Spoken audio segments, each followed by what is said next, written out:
حضرت امام حسین کی شہادت سے کیا سیکھا؟ ہم نے سب سے پہلے یہ چیز سیکھی، اللہ جس کو ایمان دے دیتا ہے، جب لا الہ الا اللہ جب آپ اپنے ذہن میں دعویٰ کر دیتے ہیں، پھر آپ کسی کے سامنے نہیں جھکتے۔ لا الہ الا اللہ کا مطلب آزادی، اور آزادی خوف سے بھی، آزادی اپنی میں سے بھی، اور وہ آتی ہے اللہ سے عشق کرنے سے۔ تو جب پتا تھا کہ وہ پوری کی پوری فوج سامنے کھڑی ہے، پیچھے نہیں ہٹے، جھکے نہیں، اور جو ان کی شہادت تھی، جس طرح علامہ اقبال کہتے ہیں کہ صدیوں تک مسلمان جب کھڑا ہوتا تھا ظلم کے خلاف، غلامی کے خلاف، لا الہ الا اللہ اور حضرت امام حسین کی جو شہادت تھی وہ ہمیشہ یاد رکھتا تھا۔ پتا ہوتے ہوئے ایک انسان کو کہ میں یہ جو کھڑا ہوں اسٹینڈ کے اوپر تو میں زندہ نہیں رہوں گا، اس کے باوجود وہ عشق کتنا ہوتا ہے اوپر والے کے ساتھ کہ وہ کہتا ہے کہ میں یہ کوئی نہ سمجھے کہ میں خوف کے بت کی وجہ سے کسی کے سامنے جھک گیا ہوں۔ اور یہ ہوتا ہے کہ جس کی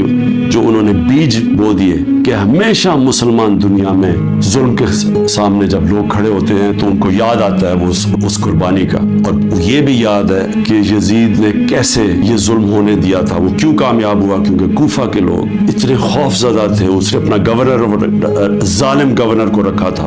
اس کے ظلم کی وجہ سے وہ اتنے سہمے ہوئے تھے، وہ اتنے ڈر گئے تھے یزید کے ظلم سے کہ وہ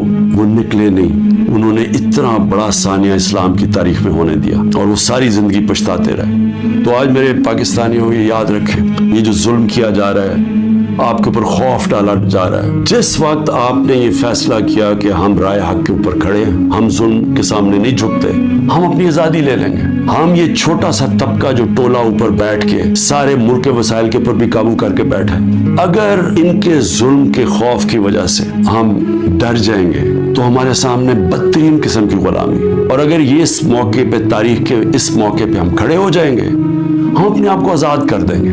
اور آزادی آئے گی انصاف سے، جب ہمارے حقوق کی، ہمارے عدالت